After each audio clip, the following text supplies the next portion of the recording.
Hello guys, this is Aryan sir. Guys, I welcome you all to my YouTube channel AJ English Classes. First of all, I would like to thank you for your unconditional love and support. Guys, I am very pleased to know that within 20 hours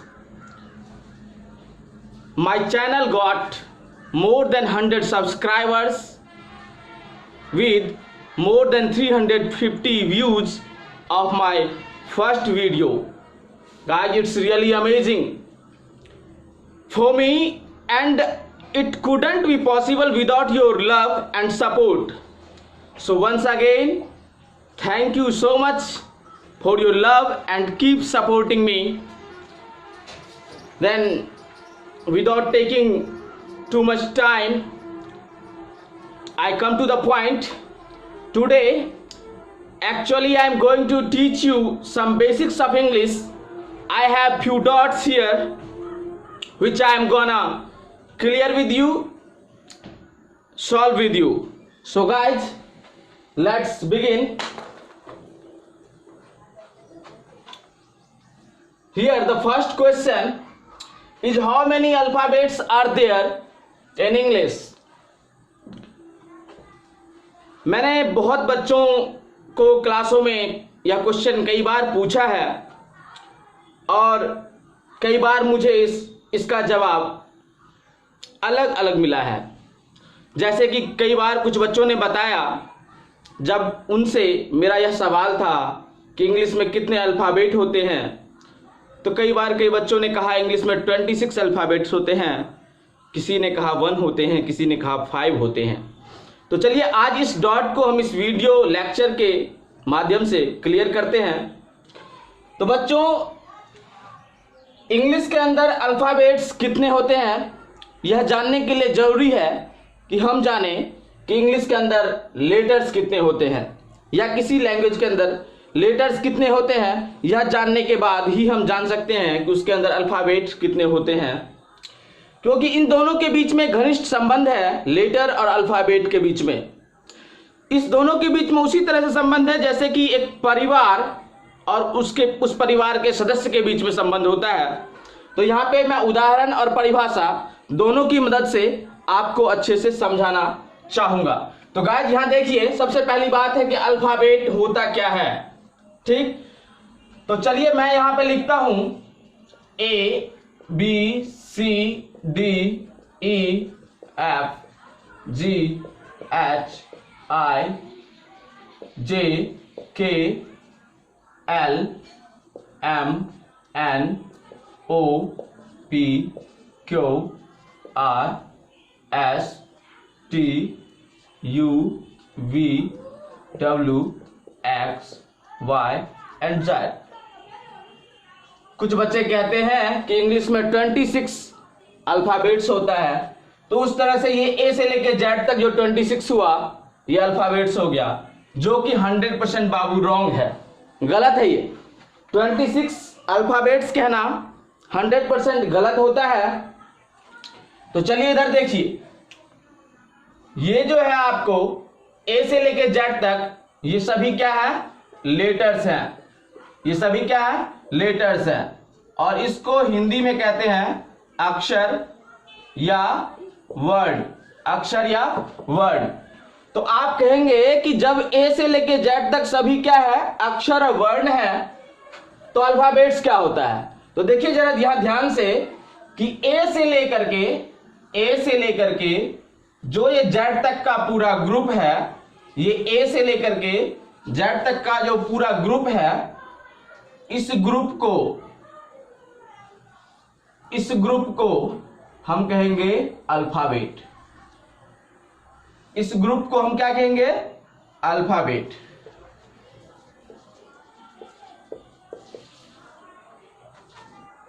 क्योंकि इस alphabet का मतलब क्या होता है यहां देखिए, और मतलब जानने के बाद शायद ये 50% क्लियर हो जाएगा। इसका मतलब होता है अक्षर माला या वर्ण माला। तो आप यहां देख सकते हैं कि लेटर्स जिसका हिंदी मतलब होता है अक्षर या वर्ण, और अल्फाबेट जिसका हिंदी मतलब होता है अक्षरमाला या वर्णमाला। हम अगर बात करें एक परिवार की जिसमें 4 लोग रहते हैं, एक पिता है, एक माता है और एक पुत्र है, एक पुत्री है, तो क्या एक पिता या माता कोई अपने आप में एक परिवार कहला सकता है? मेरे ख्याल से नहीं कहला सकता।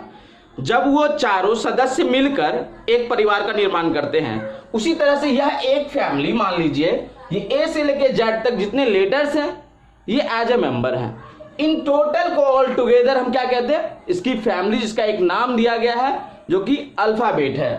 अब उसी तरह से हम एक और एग्जांपल यहां ले सकते हैं कि मान लीजिए यहां पे ये फ्लावर्स हैं, ये पर्टिकुलरली इसको जब हम काउंट करेंगे तो ये क्या कहलाएगा? फ्लावर कहलाएगा। लेकिन यहां पे हम ले लेते हैं, बच्चों मेरी ड्राइंग इतनी अच्छी नहीं है, फिर भी यहां मैं समझाने के लिए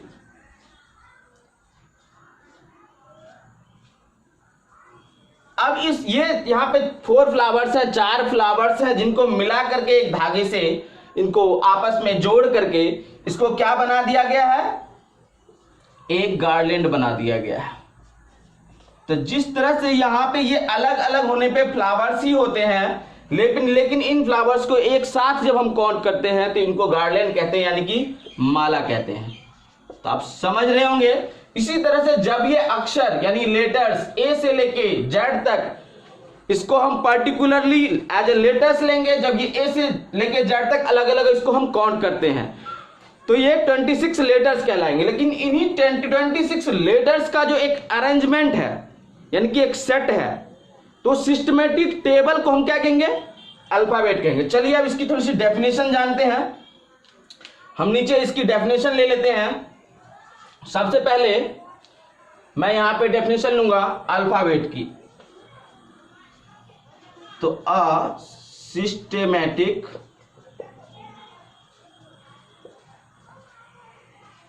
table of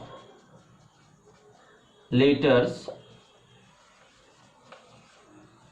is called alphabet. समझ गए बच्चों? अब बात करते हैं लेटर्स क्या होता है, इसका डेफिनेशन ले लेते हैं।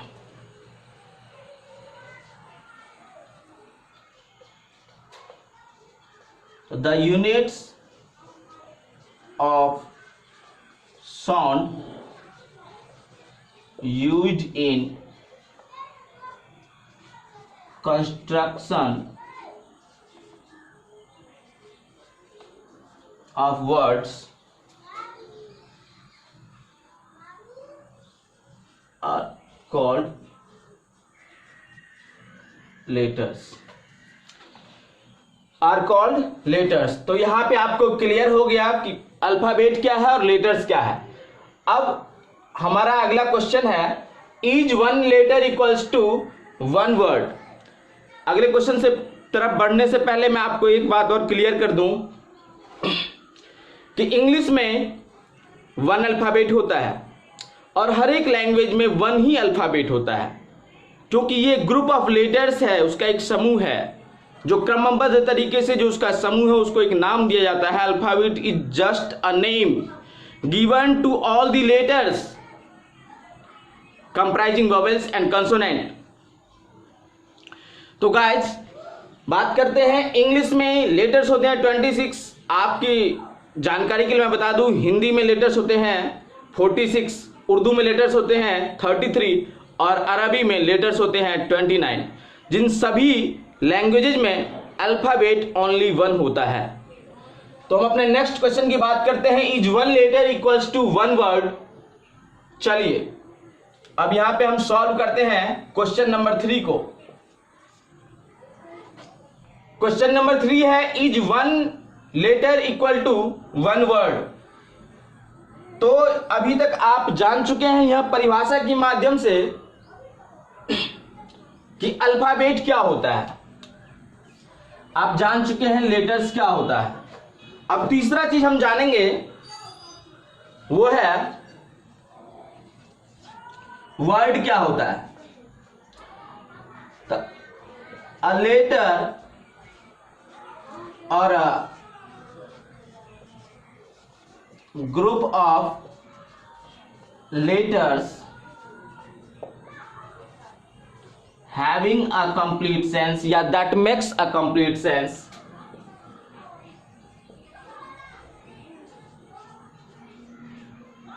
या that conveys a complete meaning is called a word. A letter or a group of letters having a complete sense is called a word. तो यहां हम देख रहे हैं वर्ड। अब हमको पता चल चुका है लेटर क्या होता है, वर्ड क्या होता है। ठीक, तो देखिए क्वेश्चन 3 को हम यहां सॉल्व करते हैं। 1 लेटर इक्वल टू 1 वर्ड था।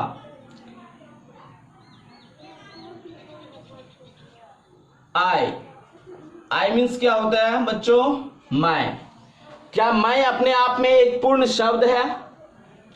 मैं अपने आप में पूर्ण शब्द है। अगर मैं अपने आप में पूर्ण शब्द है तो यह हो गया 1 वर्ड। यह 1 वर्ड है। तो 1 लेटर इक्वल टू, ये हो गया 1 लेटर इक्वल टू 1 वर्ड। इसी तरह से हम एक एग्जाम्पल और लेते हैं।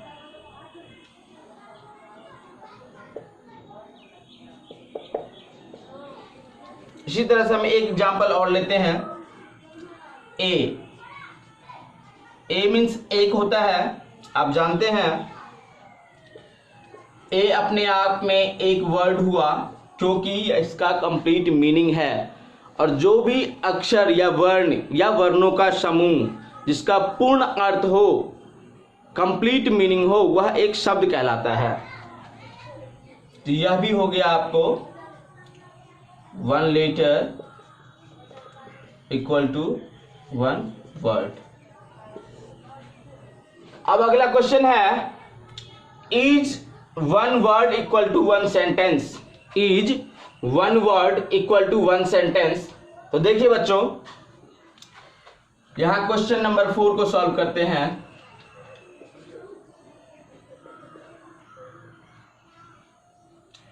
क्वेश्चन नंबर 4 में एक एग्जांपल लेते हैं।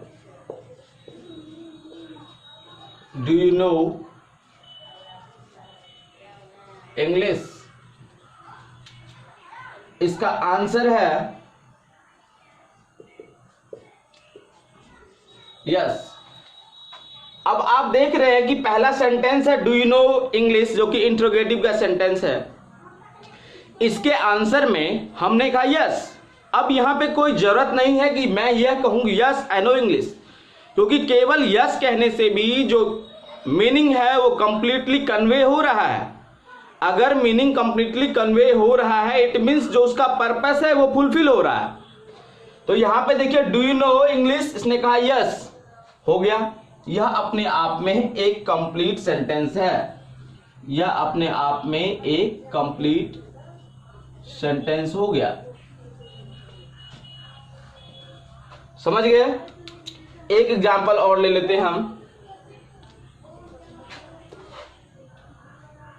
आप जानते होंगे इंपरेटिव सेंटेंस, जैसे मे आई सिट डाउन सर। अगर क्वेश्चन हो मे आई सिट डाउन सर या मे आई कम इन सर, आंसर क्या होगा? यस। 5वां एग्जाम्पल हम लेते हैं, गो। 6ठा एग्जाम्पल हम लेते हैं,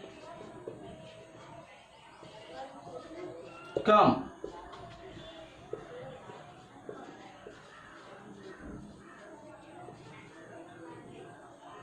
ये इंपेरेटिव है और इसका मीनिंग क्लियर है।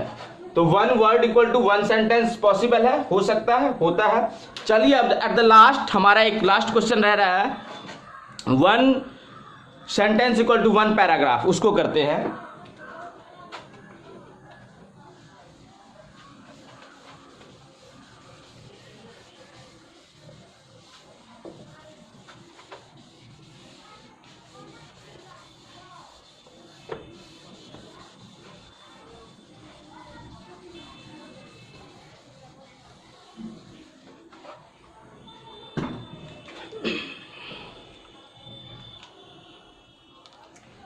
और भी बहुत सारी डेफिनेशंस होती है अल्फ़ाबेट की या लेटर्स की या वर्ड्स के।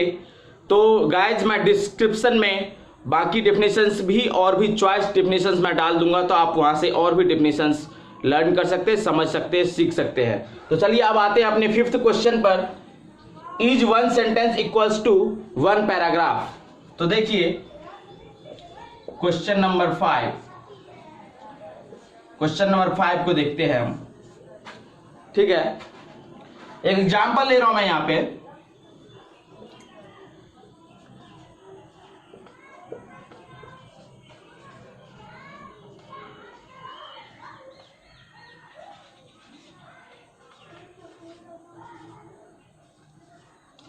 Having been seen by my dad,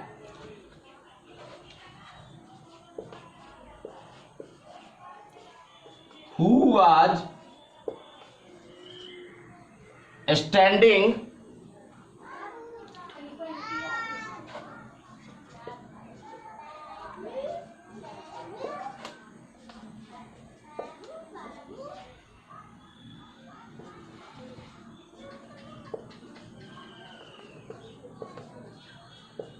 next to the cinema hall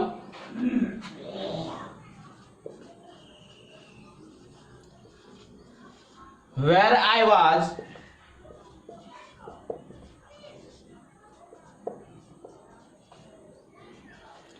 buying tickets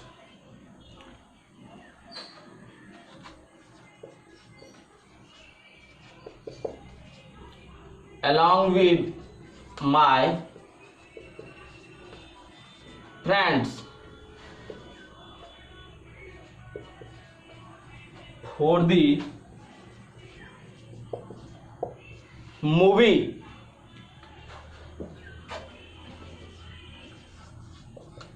I got scared of being scolded.